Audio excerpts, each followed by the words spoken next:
G'day everyone, Erik here from RideWA. Good to have you along, and we're going to talk about the 50-kilometre event on Saturday the 7th of August, the Synergy Collie River Mountain Bike Marathon. Big thanks, of course, to Synergy and also Parks and Wildlife, DBCA, the state government, who's putting in lots and lots of trails in Collie and Wellington National Park as well. Oh, don't forget, Merida. We are giving away a Merida dual suspension bike on the Saturday. So if you're taking part in the race on Saturday, there's a chance you're going to be walking away with a brand new Merida bike. If you are in the market for a new bike, Merida do some incredible bikes and have a reasonable amount of stock at the moment in certain categories. So take a look at Merida bikes at your local Merida dealer. So we're going to move on and let's see if this works. And okay, that's the overall map if you're doing the 50-kilometre course. So your arrows are going to be red. First of all, when you come into Collie, parking. I need to tell you that parking for all the competitors is at the Collie football ground. So when you drive, there's only one set of traffic lights in town. When you drive through the traffic lights, so you turn off the main road, traffic lights. At the traffic lights, on the left-hand side of the traffic lights, you will see the start line. Right-hand side, you will see the PCYC, and just past that is the Central Park, where the event village and markets and everything are happening. So remember, PCYC is on your right there. As you drive through the traffic lights, you'll come to a roundabout. On the other side of the roundabout on your right is the footy ground, and that's where we're going to be parking you all today so that the locals can park in town. Coles and everyone else doesn't get annoyed by you filling up their car parks for the better part of the day, and none of their customers can park there. So please follow those instructions. Parking, you'll be told about that again in the email that you get during the week that goes through a lot of this as well. So when you come, you park at the footy ground, walk right down to the PCYC. Inside there, so rain, hail or shine, we'll be in there, it'll be nice and dry. You'll be able to do registrations. We are doing registrations there on Friday afternoon and evening, late afternoon, and of course Saturday morning as well. Race starts at 8:00 from the start line, which is then on the other side of the traffic lights. You'll see the RideWA commentary van. You'll see the Wambenger starting, finishing arch. Plenty of bunting on the barricading on either side. A big thanks to Synergy. You'll see their name everywhere. And also, of course, the Wambenger logo from the trails that Parks and Wildlife are putting in. So big thanks to them and for the Shire for all the stuff they've done around the start-finish line and tidying up, which is absolutely great. So from the start line, we are going to leave around about 8:00. 70-kilometre riders go first, then 50-kilometre riders, and we'll go back from there. On your way out, you will head on basically some old access roads all the way through to the start of the Mundabiddi. There's a section of bitumen on there, and it is an old road. There's some big potholes on there. Just be very well aware. We're going to drill that into you at rider briefing as well, and you'll head out to there. And then up the Mundabiddi and into the network itself. That's got all the other courses on there. I'm going to change slides in a second and show you the course you're actually on. But you're in and out from town is the same. You're on the Mundabiddi. It's about 5 k's and mainly fire trail. If you're racing the 50 kilometres, that's a good time to get into your groups, into position where you want with the faster or slower riders, wherever you want to be and feel comfortable. Out on course, there are a couple of water and toilet points.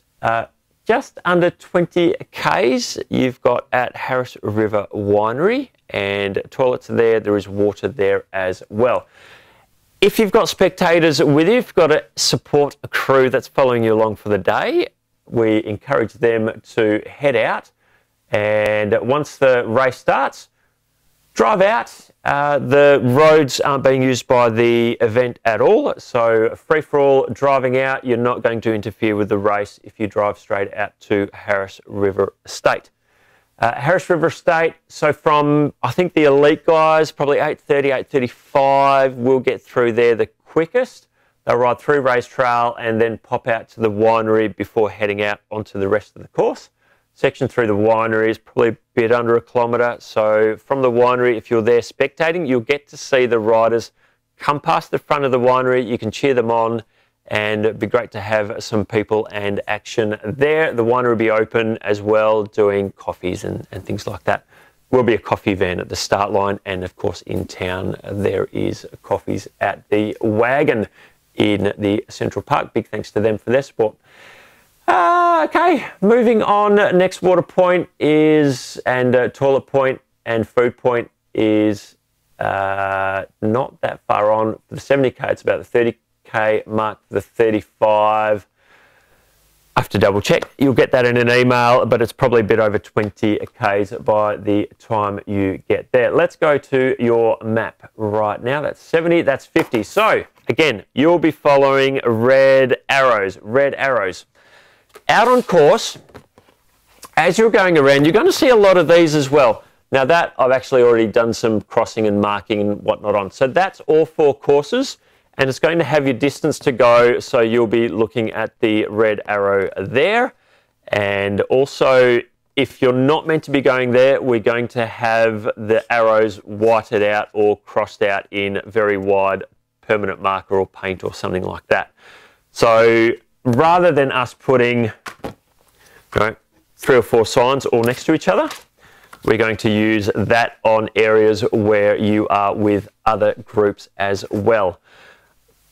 The numbers down there will have marked out as distance to go. So all the way around the course, you're going to know how many kilometres you've got to go. And I'm going to be going out and marking that from the finish line backwards so that they are accurate, so that you don't get to 28 k's and it says 10 k's to go or something like that. Prior to the race, we'll actually give you the exact distance once we've worked out how far you're going through the winery. So I've told you about riding out Mundabiddi and the bitumen through. There's a bit of sandy stuff on the way out as well. If it's been raining all week, there's going to be some wet patches, so just expect that. Once you cross Mornington Road, you're going to see the first of these fantastic signs. Every decision point, maybe except for the first one, you're going to be riding through a barricading, and then this is going to be at the end of the barricading, and you will need to pay attention. And the barricading that you ride through as an S is going to remind you to pay attention which way you need to go. So 70 kilometres is blue, you guys 50 kilometres are red. So you guys and girls, as you head through any of these decision points, take note of which way the arrow is pointing and go that way. Every decision point, we basically can change these arrows to suit. So very, very clever system, and hard to miss. It is a big A-frame sign. The numbers on this, by the way, so you've got small, medium, large, extra large, 25, 35, 50 and 70 kilometres. That is the total distance of your course, as opposed to these small ones, which are your distance to go. And on there it says kilometres to go, but you'll be going pretty quickly, so you won't be able to stop and see that, especially if you're at the front of the field. Now, I've forgotten, when you register in town at the PCYC, pick up your number plate. Back of your number plate, you will have an emergency contact number. If there is a non-life-threatening injury or someone's got a mechanical, you need to get them out, give that phone number a call and we will get to you and get you out. If it is a life-threatening emergency, you need to call 000 from your phone or use your Emergency Plus app. If you don't have your Emergency Plus app, please, please, please, please download it on your telephone. The reason I say that is you open the app, you press the call button on there. When you go through to the operator gets your latitude and longitude reading. The other thing with the app is it forces the phone to use all the available networks, including the industrial ones from the industrial sites around the place as well. The other cool thing you'll get when you pick up your number plate is this cool mudguard. And obviously instructions, cable ties, and a big thanks to Synergy and again Parks and Wildlife, DBCA, for their support. You'll be getting one of these mudguards to put on your bicycle. Anyway, back to where I was. So you've got your decision points. Once you've figured that all out, you're following the red arrows and you're heading around the course. anywhere where you are going where pretty much it's just you or maybe you and one other, so you might get that between the 50 and 70, you'll have red arrows and blue arrows. The other thing is, after your decision point, you're going to get some confirmation arrows to know you're going the right way. So if you get around the corner and all you are seeing is yellow and green, if you're not seeing a red arrow and these are there, you're going the wrong way. If you head completely off course, wrong way, go back. We're all familiar with those from other events that we have done. If there's something ahead that is slightly tricky or technical, we have got caution, danger ahead. These are going to be really easy to spot. They're bright yellow. Skull and crossbones always, obviously, is all about that. Going to tell you a little bit more about the course.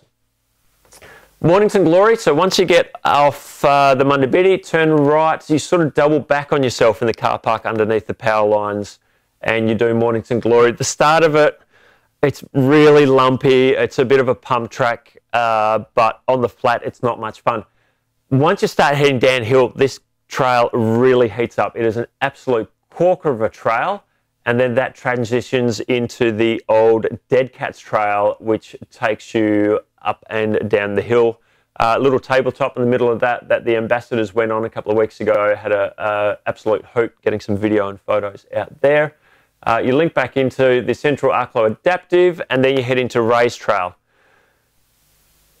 25 kilometres here, go straight ahead. 35, 50, 70 kilometres goes into Race Trail. If you haven't ridden Race Trail and get a chance to come to town to ride it pre-event, well worth it. You'll be able to make up a heap of time riding Race Trail. It's old school, it's technical, it's tight, it's tricky. No big features, it's just busy. It's a busy trail. You head through all of that. If you've ever done the old short course cross-country races in Collie, you'll remember starting at the winery, riding through Race Trail. Now we start at the start of Race Trail from the car park, do almost all of it. Just before you pop out to the car park, you actually double back on yourself. We follow an old fire trail into the side of the winery, and then we'll actually ride through the winery. Water stop is there, like I said, and toilets as well. About a kilometre of trail or just under through there. Great spot for spectators, as I said before as well. So tell your spectator mates to head out there. You ride out of the winery, down the back of the block where Race Trail is, and then when you get to the road, you actually turn left, head up the road towards Race Trail car park, and then cross the road before you get to the car park and link in with the rest of Arklow Adaptive. 50 kilometres, then heads out to Harris River Dam. Great bit of trail that, a lot of single track, but there's some really wide open fire road in there as well. There is one power line descent, and at the bottom of that power line descent, you turn right into shrub, and there is a bit of a water crossing through there, so just be aware of that. I don't know how we're going to go for getting a bridge or something in there at the moment. I'm telling you it's a water crossing. If that changes, we'll let you know. You'll then head almost all the way to Harris River Dam. That trail now follows around and turns into what's called Far Lap. So Far Lap is a new course. Common Grounds put it in. You'll love it. It's great. It's a bit of climbing in there. Anyone that knows that section of course, that knows the jumps that go down the power lines, the big tabletops and whatnot, we're cutting those out. We're not racing those tabletops. From a risk management point of view, it's just easier for us to go under there and not send an ambulance out there 15 times during the day for broken collarbones. You'll follow that all the way down to Ashcroft's Farm. The last section of that, there's a bit of a descent. There are some smaller tabletops, there's some smaller jumps, some smaller berms. Have a bit of fun on those. Don't go too hard because you've still got a fair bit left. Bottom of that, there is an ambulance. There is water and food as well, and we're trying to get someone down there that's a bit mechanical as well. So if you've got an issue at all, just stop, let the event crew there know that you're having any issues. We'll try and get someone out there to help you. From there, you head up Bullant. There's another decision point there. The 25 and 35 kilometres keep on going down Arklow Adaptive. You guys and girls will head up to the top of Bullant. Before you start descending, there's another decision point. 70 kilometres here, go straight ahead. They make up their extra 20 kilometres out here. and you lucky people will head back down Railway Rise, link back in with Arclo Adaptive, and then head down and out. So single track, bit of passing opportunity, single track, bit of passing opportunity, single track. That's an adaptive blue trail, let's call it, and plenty of passing opportunity there. Even though it's single track, it's fairly wide. Fire trail all the way down there, a bit of fire trail, and then a single track coming through. So loads of passing opportunities. The biggest thing really is get yourself positioned well as you're riding out on the Mundabidi. Once you're back down to the bottom of Arclo Adaptive, we shoot you up a fire trail. We're trying to get you on some single track there. Up a power line, that's actually probably the worst climb because you're tired, you've done most of the race. Under a power line, it's boggy gravel. I apologise for that, but it's a good way to sort out the field if you're a bit tired there. Good place to break away. And then you ride back in that last 4 or 5 Ks on the Mundabidi, back into town. Finish line is where the start line is, under the chute, and we'll be cheering you in. Juniors are racing this, so there's a junior category for the 50s, and then we're also just awarding first and fastest over the line as well. When you cross the line, we do have these finishers medals to give out. So 2021 finisher and Synergy Collie River Valley Mountain Bike Marathon with a little Wambinger symbol on there. Thanks to Parks and Wildlife. For the first finishers across the line, so we're just doing overall and doing the juniors. So first place, we'll get one of these cool big wooden chopping boards. Second place, we'll get a smaller wooden chopping board. And then third place, we'll get a very cool set of coasters. All of those are laser engraved with the Collie River Mountain Bike Marathon logo. And the chopping boards have the very cool Wambinger Trails logo on there as well. Presentations will be rolling throughout the day, so once we have the top 3 riders in the male juniors, we'll be doing presentations for them. Top 3 female riders are in, we'll be doing presentations for them, and then top 3 overall, we'll be doing presentations for them as well. And presentations are back at the event village at Central Park. Rebecca Cotton and some of the other event crew will be organising the presentations and tapping on the shoulder once you cross the finish line to make sure you're aware to be at presentations within a reasonable amount of time. And once we're all there, we'll do presentations. You'll meet DJ Rev on the stage at Central Park, as long as it's not bucketing down and the event village all goes ahead there. We'll be doing it there. So if you've won, be prepared to meet DJ Rev. He might get you to do a bit of a dance up on stage or do a bit of singing or something like that. He's a super character. What else have I got? I think I've gone through all this. If you go the wrong way, go back. And caution, danger ahead for any of the technical sections on the trail or water crossings.